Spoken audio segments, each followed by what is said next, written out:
Marge, the kitchen is a mess. I don't know the help. Are they going to be even getting here? Yes, yes. Okay.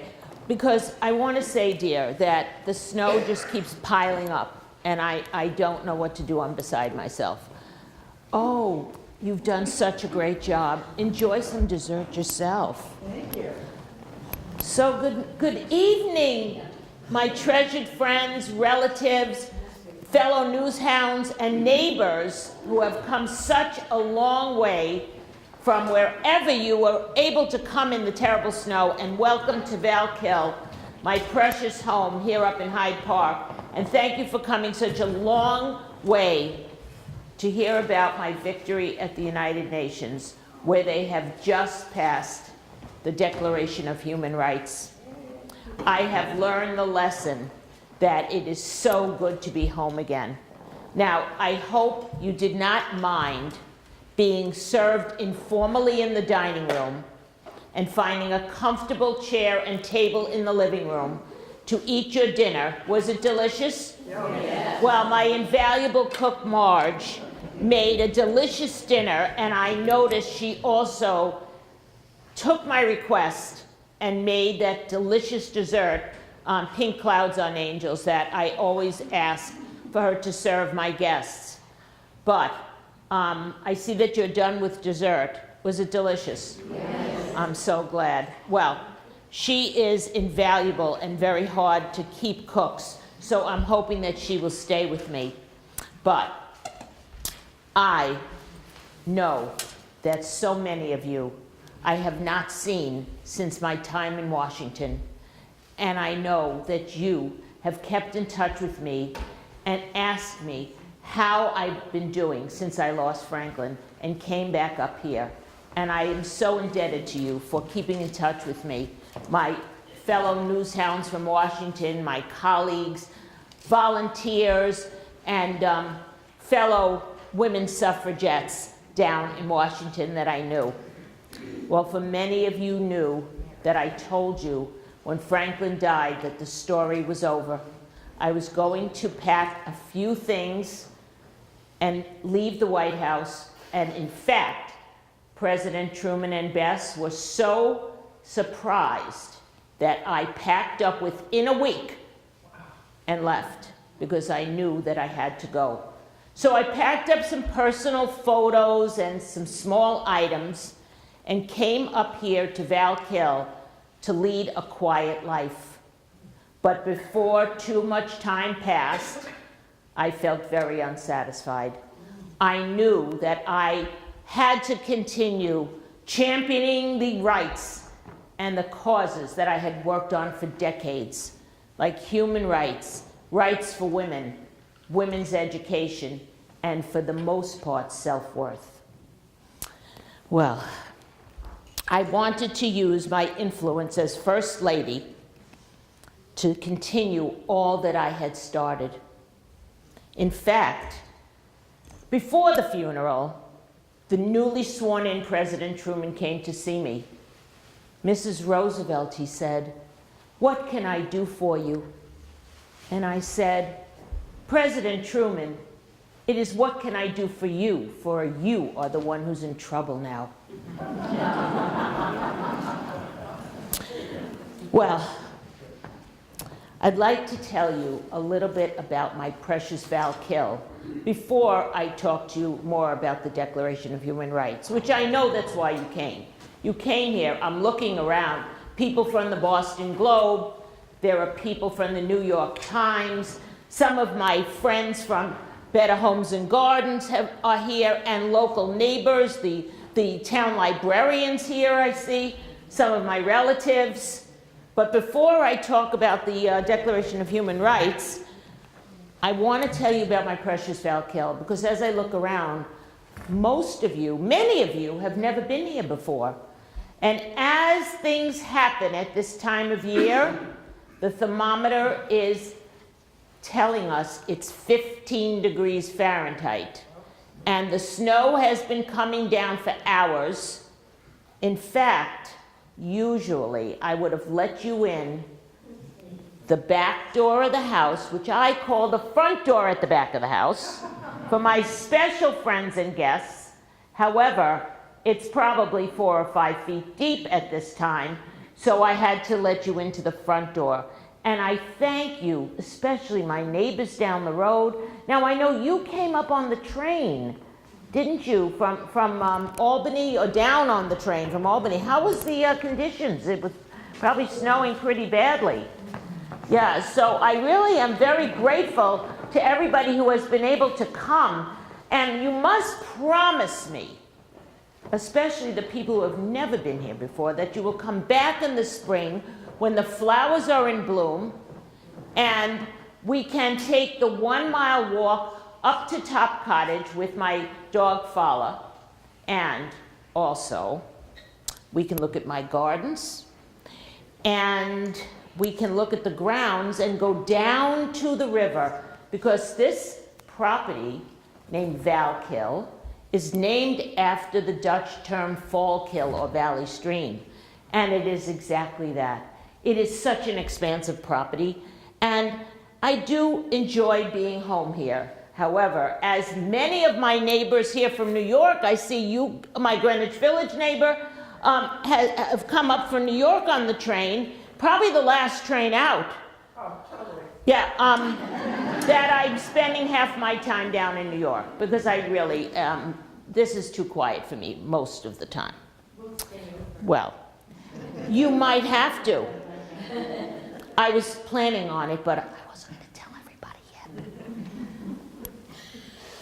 Because I didn't want Marge to know.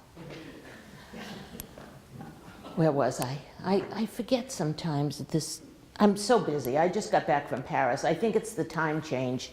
I haven't even literally unpacked my suitcase yet, because I had to go into the kitchen and help the person who was preparing the desserts, because the woman who usually comes couldn't get here.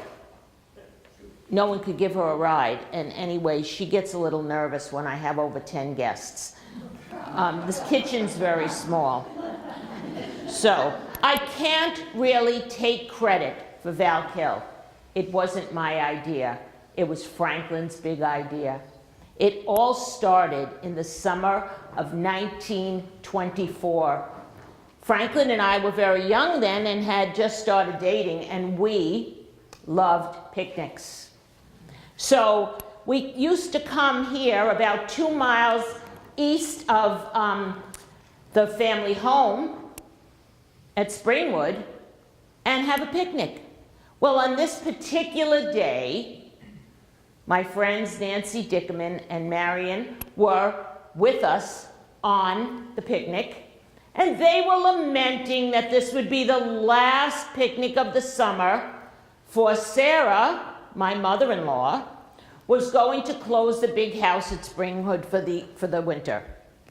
Well, Franklin looked at us and said, "We can build a cottage right here, and you will be able to stay here and visit all winter long."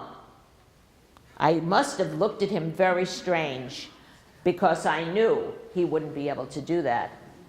And he said, "Silly girls, do you think this land belongs to my mother? This is my land, and if I want to build a cottage here, I will." So he hired an architect and built this beautiful stone Dutch Revival cottage, which he called the Shack. Well, back to my time in Paris. I know that there might be some questions from the audience. Did everyone have their dessert? Did everyone get dessert? Oh, it's delicious. Okay, I want to make sure that everyone is good and comfortable, because we will have some questions. So, I'd love to answer some questions. Yeah, oh, hi. So, thanks for coming up so far from Washington. I remember, your name again, I forget names a little. Kate.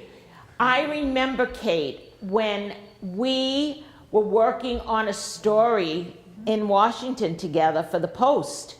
And we had such a very nice time together. So I'm so glad. How was the weather coming up? Were you all right? It was fine. You'll have to It's stay, snowing. Kate. You'll have to stay. Thank you. It'll be nice. I have room for you. We have several bedrooms.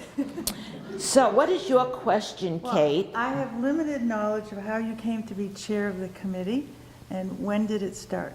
So Kate asked a really good question.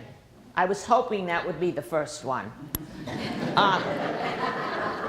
How did this all begin, and how did I become the chair of the committee to draft the Declaration of Human Rights? Because you all know that I was the chair. But I was the chair for 2 years, and the third year, the year that we passed it just now, I did let someone else take over because I felt that we should have a different perspective. However, it all really began with Franklin.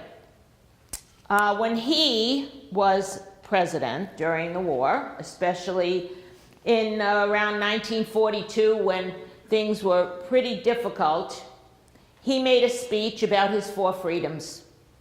And you know that his 4 freedoms were immortalized with the beautiful Norman Rockwell paintings. However, it was very important for him that when the war was over, that an organization would be formed so that this would never happen again, so that all the countries that were involved could work together for peace, so this would never happen again. Well, as you know, Franklin didn't live to see this happen, and it was by divine intervention that my life changed. So it was a cold day in December 1945. I was having lunch with my friends at my apartment in Greenwich Village, and the phone rang. Hello? Yes, President Truman. Yes, I'm here with some friends having lunch. Excuse me? Oh, I don't know. That would have to be something that I would have to think about. I am not really qualified. I'll talk to my friends and family and get back to you very, very soon. It was a pleasure speaking to you. Well, I was surprised to hear from President Truman in the first place, but he wanted me to go to London as a delegate, a United States delegate, where they were going to be forming the first United Nations. I didn't think that I had any experience in foreign policy and would probably not qualify to do this job. But then my friends reminded me that President Truman didn't have much foreign policy experience either, and he was president. So I thought about it, I'd give it some thought, and it was my children that convinced me, because they were very worried about their mom. They thought that I was depressed. They thought that I was just not going to be able to go on, and I needed something useful to do. So they tried to convince me to go. But you know, it had to go for a Senate vote. And for the most part, people wanted me to be going.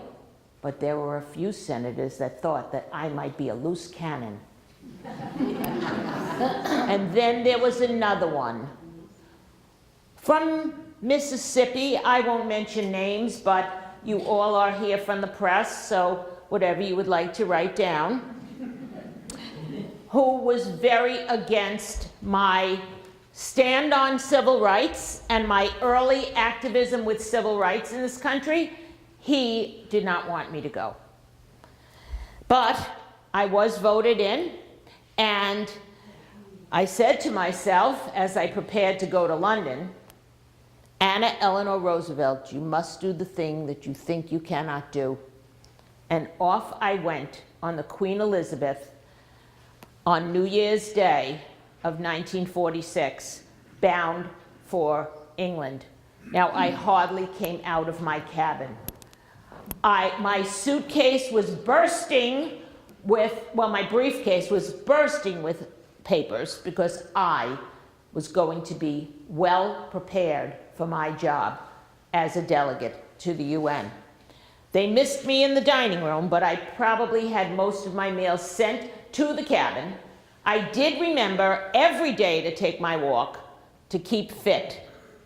So, is that, Kate, is that pretty good for the Washington Post? Thank you. And thanks so much for coming.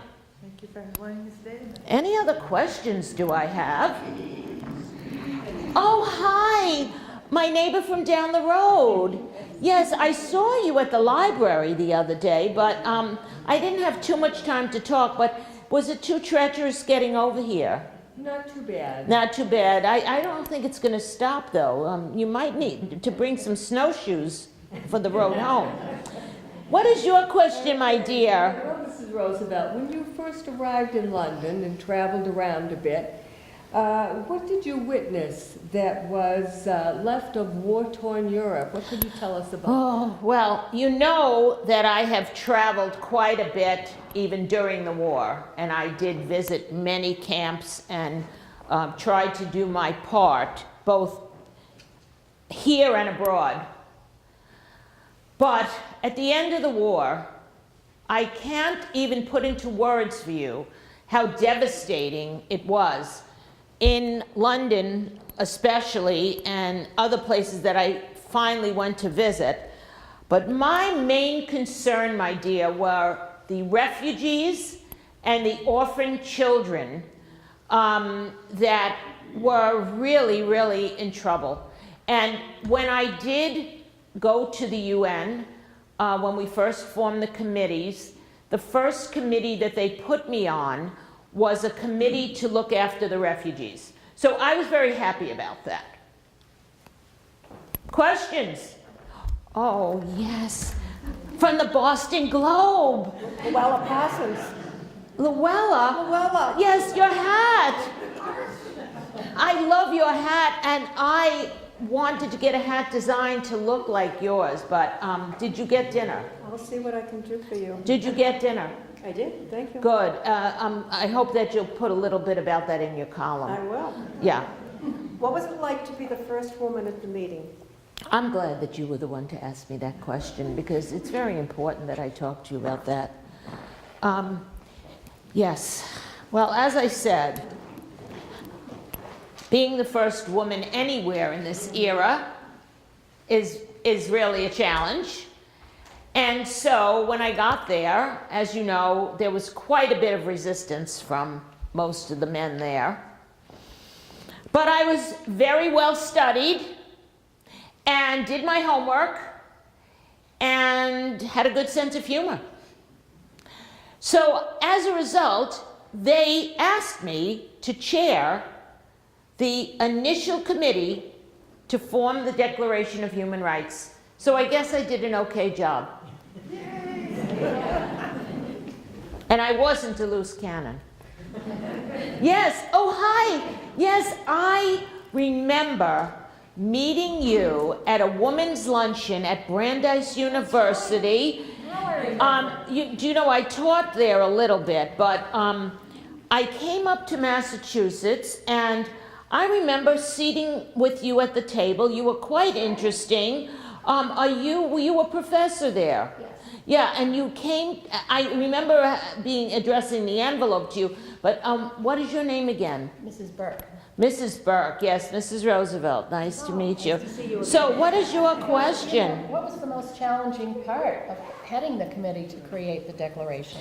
Well, Mrs. Burke and the rest of the people here, and you know, of course, my fellow newshounds who have come to write some articles, I anticipated this question, and I got a little bit of time on the way home to write something that would be going into my day column, because as you know, I've been writing my day for at least a decade, and I knew people would be wanting to hear about it. So I began writing something on this very question, because I know that considering who was on the committee and the countries they were from and what was going to be happening as a result and passing it, that it would be a challenge.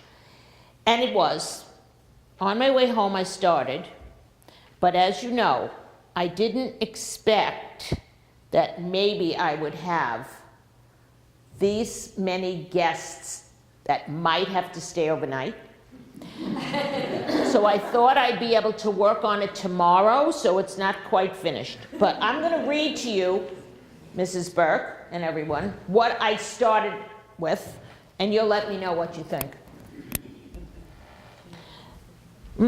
Members of the commission included representatives from Lebanon, France, India, China, Canada, and the Soviet Union.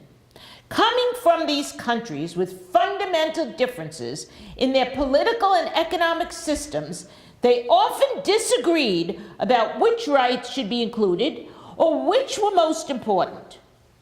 It was at these times when I used my experience working with a diverse group of people. I overheard one of the committee members saying the following about me: Eleanor's sheer force of personality contributed greatly to the successful outcome. He told his fellow committee members that I worked very hard and had a good combination of warmth, charm, and humor, and that I was doggedly persistent. I can't imagine where he got that comment from. So what do you think, Mrs. Burke? Do you think that that could go into a paper? Oh, yes. All right, and this will be the My Day column for, and many more coming up. Any other questions? Hi, my neighbor from down the street. I know that you have come over many times and helped me with the My Day column. You were a former journalist. We met at a local women's journalist chapter, and I know that you're curious about the My Day column. Absolutely, I love the My Day. And so what is your question? So when are you going to share the information on the last meeting in your My Day column?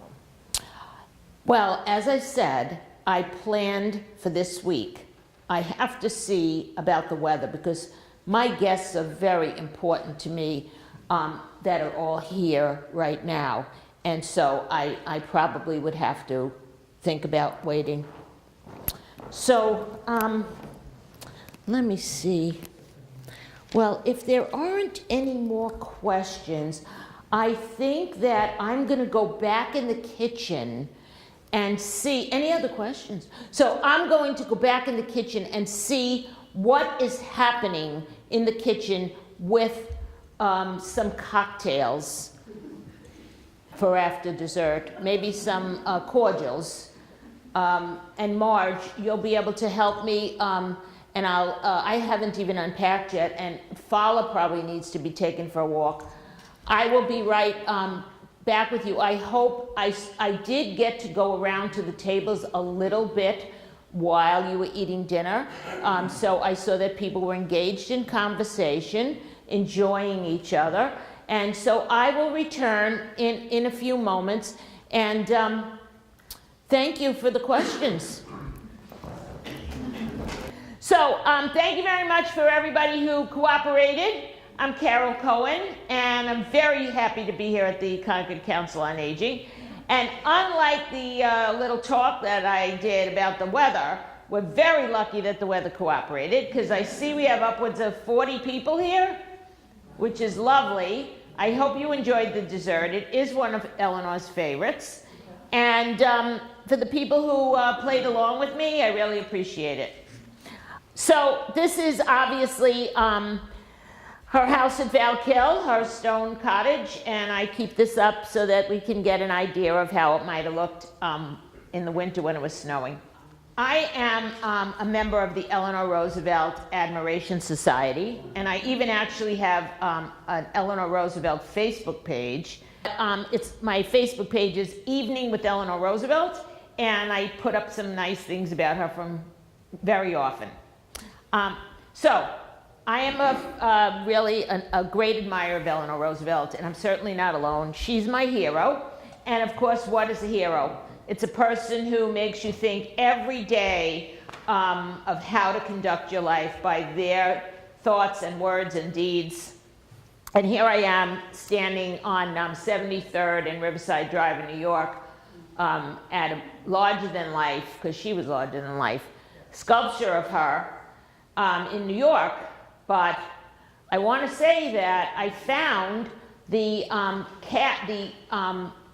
wax cast of this, the same size, at the Cape Cod Museum of Art in Dennis, and the model for it. And I do have a photo, but I haven't put it into the presentation yet, but because it was recently, but it's a great place to visit, and there she is. So Eleanor, of course, was a woman of many, many talents and faces and words and deeds, and every day I follow them. She was voted the most admired woman in the world 12 times. And this is a really great painting of her, and I do have a copy of it on the table there. And while I am on that, don't forget on the table there I have some really interesting primary sources, some interesting books, and because the presentation as her, and most of this focuses on her when she's on her own. That's what mainly some of my books and documents are about. So you can see at the bottom of this particular picture, she's knitting, and there is knitting in her suitcase because she always had her knitting with her. Even at the UN, she had it under the desk. She always had her knitting. She was always knitting socks and booties. In fact, during World War II, she did a lot of knitting for the soldiers. So I really love to go by her quotes. This is a really wonderful one about friendship.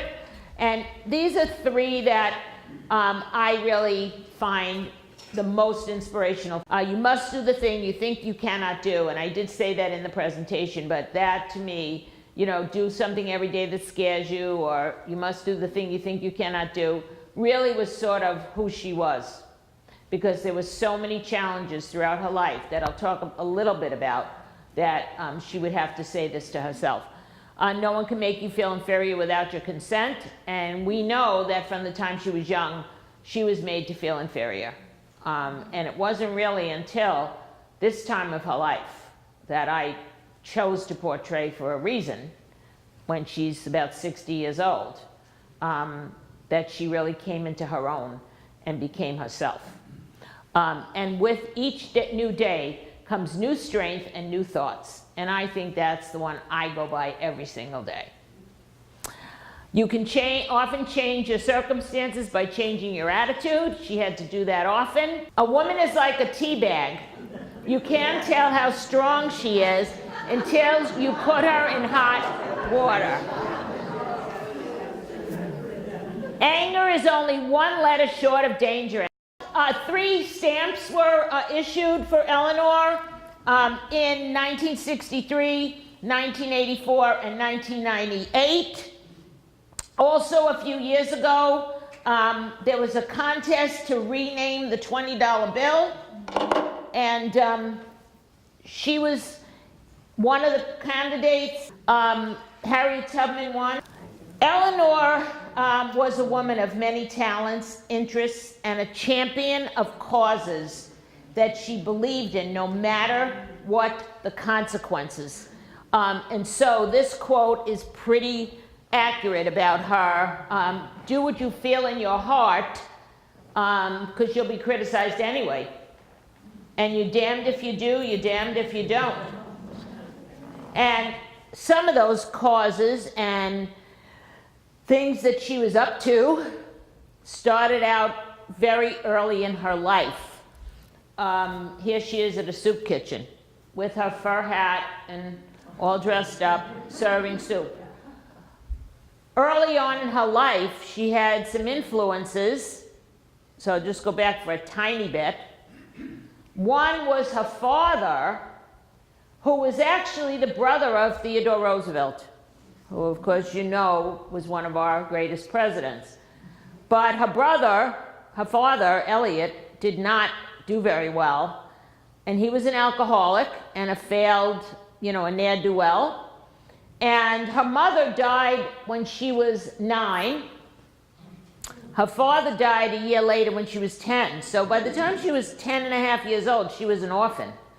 And she had to go live with her terrible grandmother, who called her granny and called her ugly, in a terrible cold apartment in Manhattan. But her father took her around to all the soup kitchens and places for the poor people. That was when he wasn't taking her to stay outside a bar and wait for him in the cold, and taught her how to give back.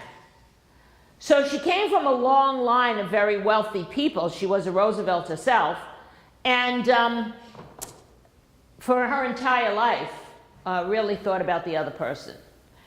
Her uncle Theodore, who obviously we know as Teddy, had his home in Oyster Bay, Long Island. She would spend her summers there, and all through her life, all through his life, he was a great influence on her.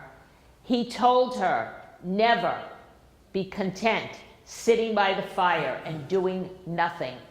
Life is meant to be lived. And if you don't do something every single day that matters, why bother? So I think that, these are the greatest influences on Eleanor. So here she is at a women's clothing depot. She also was, from the beginning, a great champion of human rights, which translated into civil rights, rights for women, international rights for yourself, everything to do with people bettering themselves. And so she quit the DAR when they wouldn't allow Marian Anderson. In 1935, the singer was invited to perform in the White House, and they refused to allow her to sing. And Eleanor Roosevelt wrote a letter, and I do have a copy of the letter, to quit the DAR. Because she said, I don't want to belong to an organization that's not going to be doing anything of any good. And then eventually, obviously, that she sang on the steps of the White House, steps of the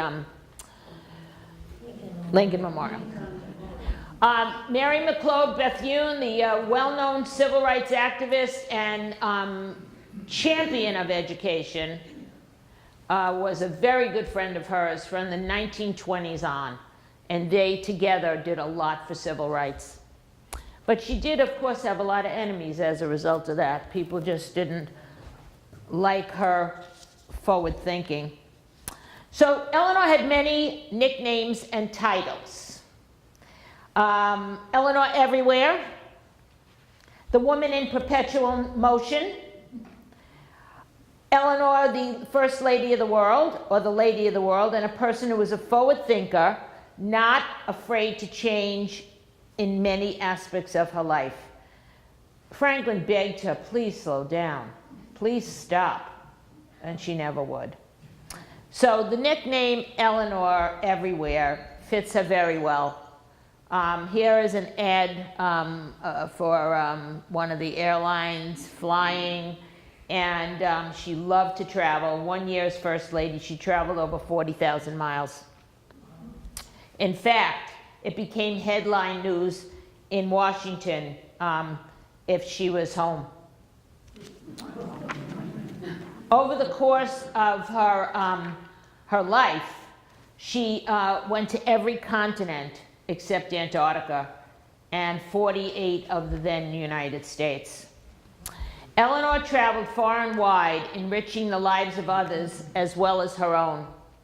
And of course, here's her suitcases. And I do try to have a little reproduction of her suitcase on the stage there. She always had her first stoles with her.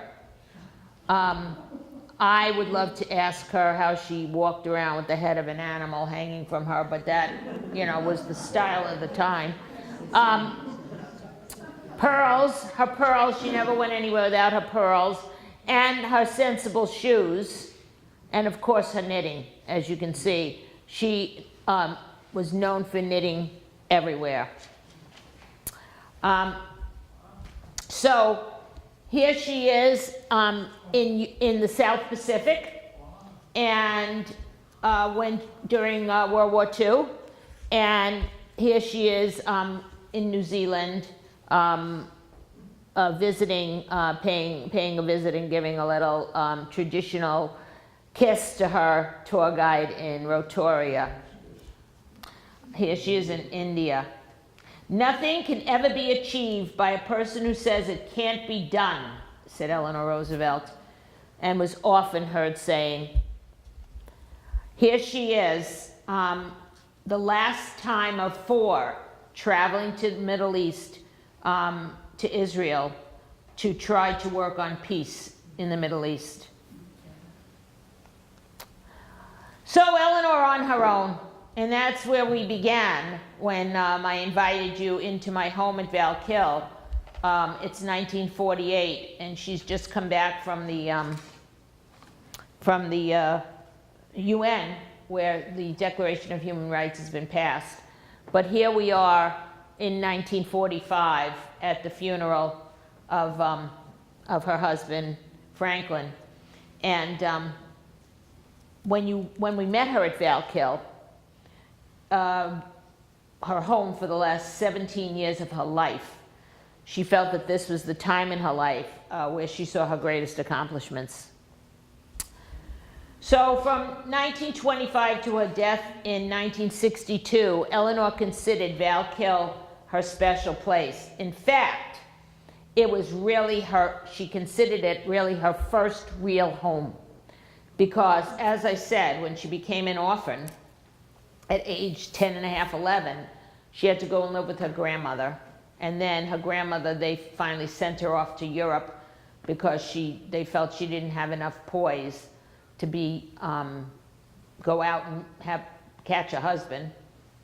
So they sent her to London to Miss Allen Wood's school, where she had a wonderful teacher named Miss Silvestri, who took her under her wing and traveled all over Europe with her.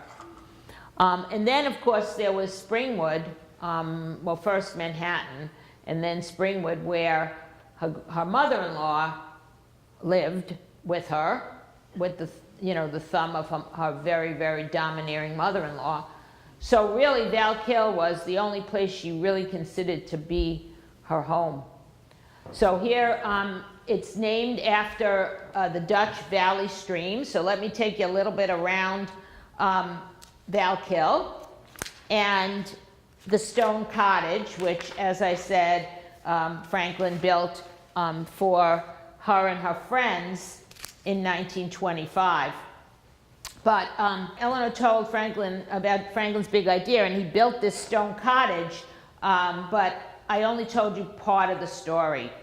And she actually, as I did mention in the talk when I was her, that she did live part of her time in New York City, in Washington Square, in Greenwich Village. So this was one of her residences there. And I don't know if you followed the news, but her residence on 65th Street in Manhattan was just going for $13.5 million. So anyone wants to buy it and open a hotel with me, the Eleanor Roosevelt Bed and Breakfast, I would love to do it. Of course, in New York, the reason that she spent some of the time in New York was that when Truman asked her to go to London, that was where they first formed the United Nations, and then the first couple of years after she came back from London, they worked at the United Nations in New York. They had built the United Nations in New York. So she was here for a few years working at that location, and then went to Paris, where the last year, in 1948, they worked on passing it, and on December 10th, 1948, they finally passed the Declaration of Human Rights. And we just passed on December 10th, the 70th anniversary of the Declaration of Human Rights. Now, when she did make the speech, when they did pass the Declaration, where, after all, do human rights begin? In small places close to home, so close and so small that they cannot be seen on any maps of the world. And if we think about that, it's extremely pertinent. So in 1952, they declared December 10th International Human Rights Day for all time. And as I said, she was the chairperson the first 2 years, and then the third year she gave the job up to one of the other people on the committee. And here they are in Paris, ending the talks and the vote. And here is the General Assembly on December 10th, and her delivering her speech to the United Nations.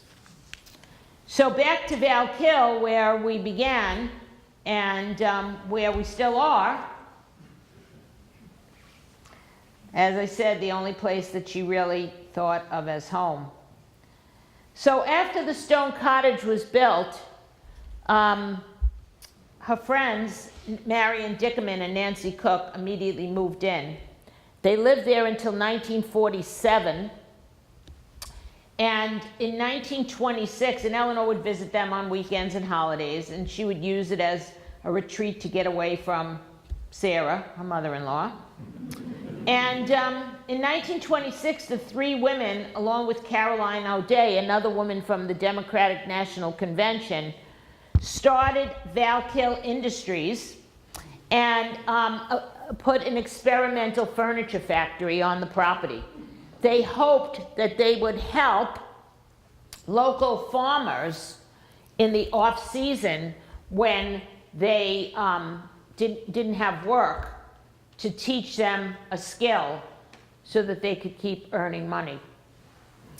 And they produced very high quality early American furniture, and then also put in a forge where they would create reproduction pewter pieces. When Valkill Industries closed in 1936, Eleanor renovated the cottage and the factory into her personal cottage of 20 rooms. So this is just a little overview of the property. And there, of course, was a swimming pool. She loved to swim. Several bedrooms, I think 7 bedrooms, and several outdoor porches. This was her favorite sleeping porch on the 2nd floor. She loved to stay up late at night reading up here. She could do whatever she wanted here in her personal retreat of Valkill. No one could tell her who to visit, who to invite. No one could tell her how late to stay up. And when she wanted to be alone, she could be alone. When she wanted company, she would have plenty of company. And here she is, of course, with Fala, who was Franklin's dog, who she inherited after Franklin died. And she would take her 1-mile walk up to Top Cottage with him every day. And so, as I said, several bedrooms, caretaker's apartment downstairs, which I'll talk a little bit about in a minute. But Eleanor was never without the love of company. She loved having her large family gatherings, including as many as possible of her 22 grandchildren, 13 great-grandchildren. And every summer, 150 boys would come from the Whitwick School for less fortunate youths to have a picnic at Valkill. And she would read them Rudyard Kipling stories and play with them. So I did talk to you a little bit about the front door at the back of the house when we began. And if you do go to Valkill and take a tour, this is where the park ranger will bring you to come into the house, because this is where Eleanor greeted her most important guests. You'll go through a C.J. Wood stained glass window. He did the windows for the Trinity Church in New York, and only the most important people were invited in. Of course, everyone invited into the back door at the front of the house. Even Nikita Khrushchev and Winston Churchill. So when you come in, you'll come into a room that was originally the apartment for Malvina Tommy Thompson, her trusted assistant, but then it was turned into her, to double as her office and a gathering room, like a second living room, where you would start with cocktails and music and talk before you would go into dinner. So this is a reproduction, a slide of her real desk. I've tried to set up a little reproduction of her desk in the front, including adding a little Eiffel Tower, because you know she had just gotten back from Paris. And she loved her roses. I'll talk more about her roses. And I'm actually adding a little spin to this talk as we speak. And I think I do have some slides. If we have some time, I'll show them, about Eleanor and her gardening and Victory Gardens. You know, the Victory Garden that she started in 1943 on the front lawn of the White House. So do you notice anything wrong on this slide? Yes. Her name is spelled wrong because Eleanor Roosevelt, and I've spelled it wrong on my desk as well. When Eleanor first got married, she was living in Manhattan with Franklin. He was in government, and she was a history teacher, a high school history teacher at a private school. One of her students made her this nameplate, and she didn't have the heart to ever change it. So, of course, the radio was very important and ever present, and I think you might have heard Frank Sinatra a little when you came in on my radio here. And, of course, there was music everywhere. So, if you are enjoying time at Eleanor's house, and as I did say to you, that I hope you were comfortable, did I not? Sitting in the living room, being served buffet in the dining room, and sitting at a table in the living room, and eating and talking with your friends. Eleanor's house was as eclectic as her friends. She believed that her friends came in all shapes, sizes, and colors, so she had all different types of furniture that probably didn't match. And so she entertained many important guests here, including in the back of this room over here is where she spoke to then Senator Kennedy, who came to get her advice about running for president. And there are photographs everywhere, family photographs everywhere. Eleanor was very, very much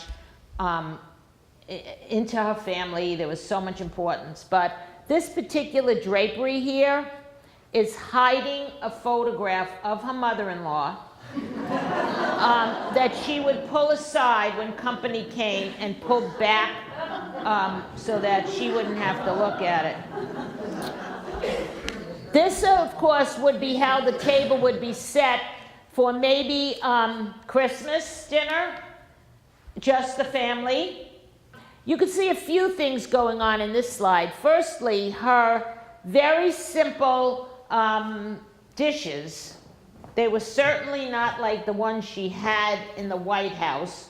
Her apple sort of, not porcelain, but just ordinary china. And she was very much into simplicity at Valkill. You also can see on the walls are Christmas cards hanging, because Eleanor Roosevelt left her Christmas cards up all year long. She loved Christmas and wanted it to last all year. But you can also see here a small doorway into her very tiny closet-sized kitchen. Now, Eleanor had a lot of trouble keeping cooks. Now, here she is with Marge, her valuable cook, Marge, her housekeeper. But Eleanor had a habit of telling the cook that there were going to be 10 for dinner. And on her way home, she would collect people, and it would be up to 30, and she would frustrate anyone who worked for her, beside the fact that the kitchen was very small. So she was a terrible cook, as the New Yorker is telling us here. And if you were lucky enough to come any night but Thursday, you would get a good meal. But on Thursdays, the cook was off. So the only thing Eleanor knew how to cook was eggs. So if you came on a day that Eleanor was not was home alone, you would get eggs. So here's the table set for a buffet, as you were welcome to, and her favorite dessert, which she did serve to Amelia Earhart when she came to the White House. That was when she started with enjoying this dessert of pink clouds on angels, and I hope you enjoyed it. And so we talked also about the My Day column, and I wanted to talk to you a little bit about her life as a journalist and the importance of her My Day column.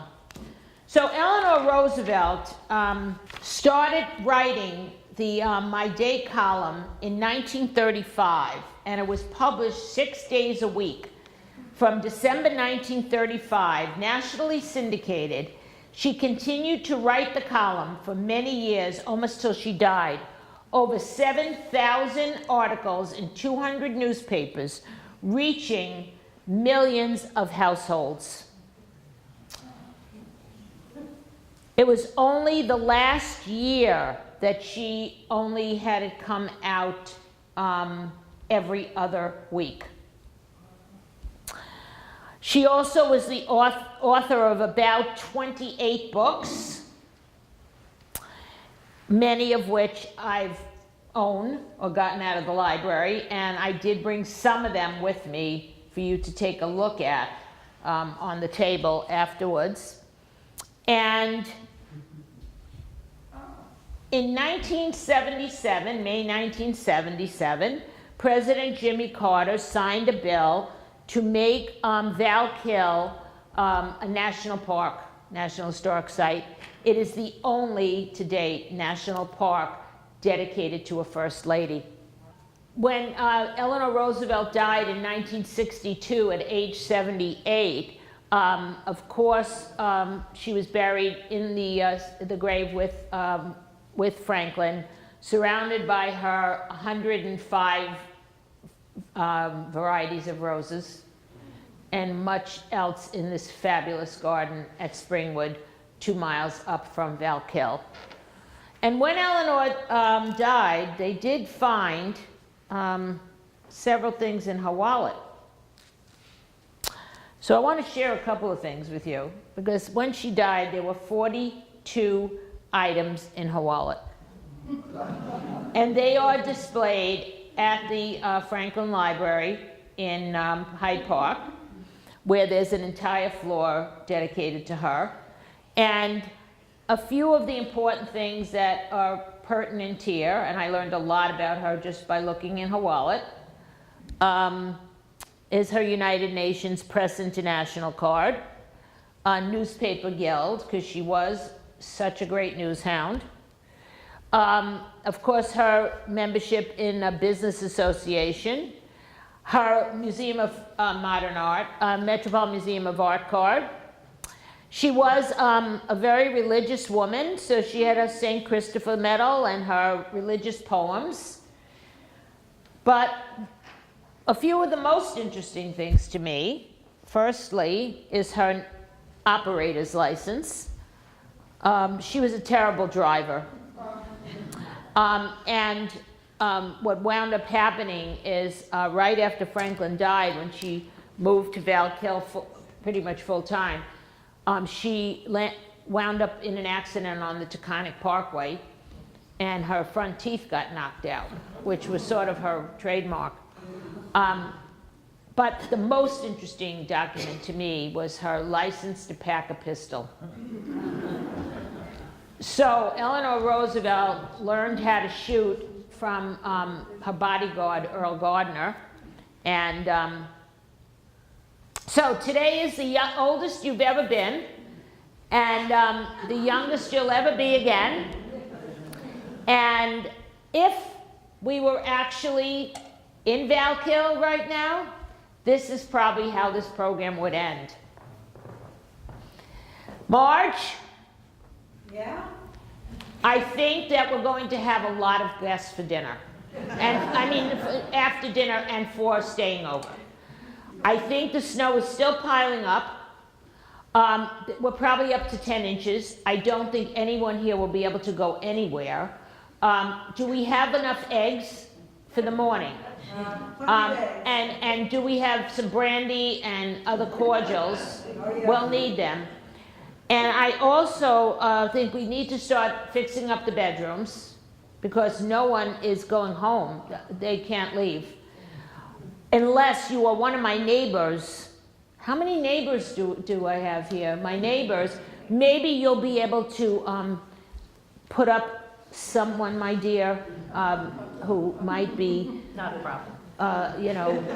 Because we need... So I won't be able to work on the My Day column tomorrow, certainly.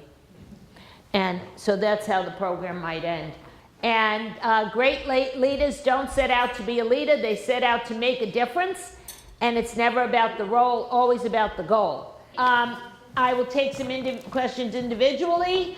And I have wonderful things there on the table. We'll put Frank Sinatra back on. And thank you for coming.